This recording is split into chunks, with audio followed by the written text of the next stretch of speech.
Hello बच्चों, let's see this question. The question says a galvanometer having a resistance G and current IA flowing in it produce full scale deflection. If S1 is the value of shunt resistance which convert into an ammeter of 0 to I and S2 is the value of the shunt where range is 0 to 2I, then the ratio of S1 by S2. Question में दिया गया है कि दो हमें अलग अलग ammeter बनाना है जिसे एक में एक का रेंज हो 0 टू आई एम्पेयर करंट और एक का 0 to 2I ampere current.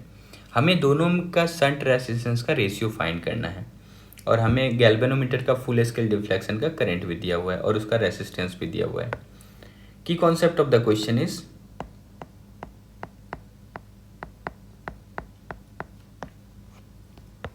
First key concept of the question is construction of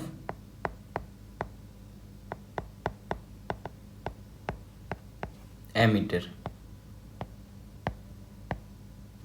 and second key concept of the question is by applying KVL.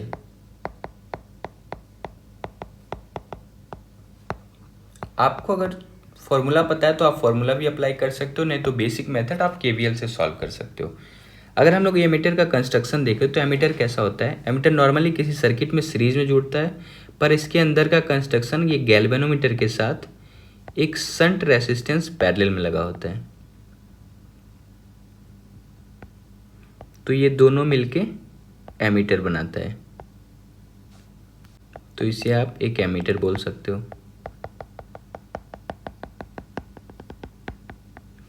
और क्वेश्चन में दिया गया है कि गैल्वेनोमीटर का जो फुल स्केल डिफ्लेक्शन का करंट है वो IA है। मतलब गैल्वेनोमीटर में अगर IA से ज़्यादा करंट फ्लो होगा तो गैल्वेनोमीटर ख़राब हो जाएगा, इसका यही मतलब होता है। और क्वेश्चन में ये दिया गया है कि इस एमीटर का रेंज, यहाँ पे दो एमीटर में ले रहा हूँ, एक यहाँ पे बनाता हूँ, एक और मैं दूसरा ड्रॉ कर लेता हूँ, दोनों को साथ में डिस्कस कर लेते हैं। दूसरा भी यहाँ गैल्वेनोमीटर यहाँ पे लगा हुआ है, गैल्वेनोमीटर के पैरेलल में एक शंट रेसिस्टेंस है और दोनों का वैल्यू S1 S2 हमें लेना है। तो एक काम करता हूँ, पहले वाले का शंट रेसिस्टेंस का वैल्यू मैं S1 ले रहा हूँ, दूसरे वाले का S2 ले रहा हूँ। हमें इन्हीं दोनों का रेशियो निकालना है। अब ये भी एक एमीटर बन गया।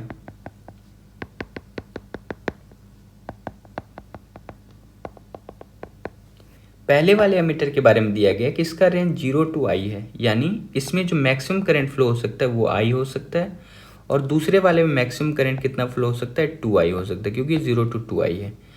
और गैल्वेनोमीटर में दोनों में IA करंट ही जा सकता है, इससे ज़्यादा करंट में गैल्वेनोमीटर खराब हो जाएगा, तो इसमें भी IA, इसमें भी आपको IA ही मानना पड़ेगा।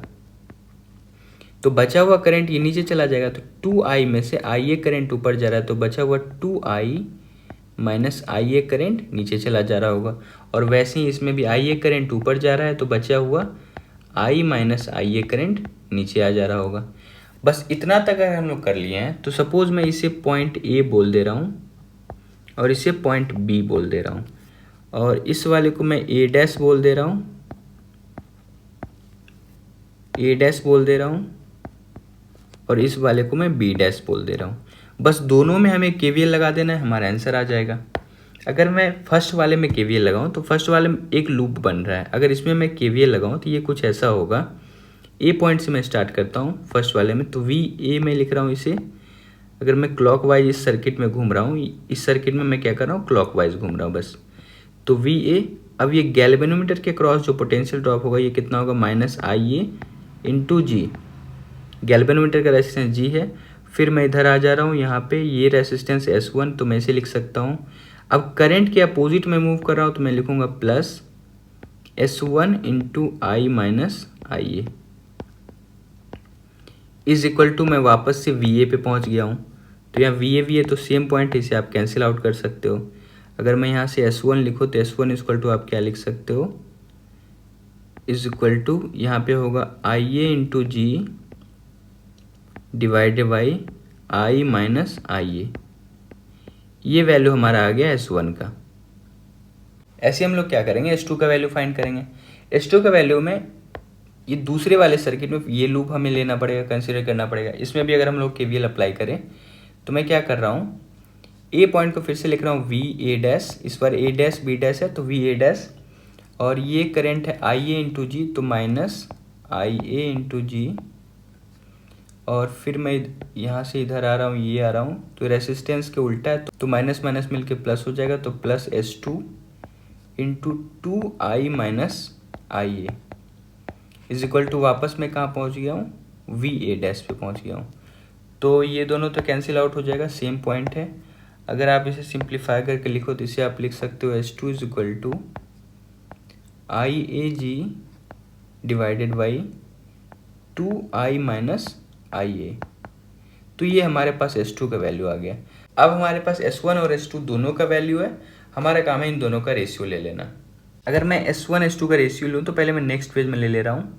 S1 इक्वल टू हमारे पास मिला है, ये है IAG divided by I minus IA, ये आया है IAG divide by I minus IA।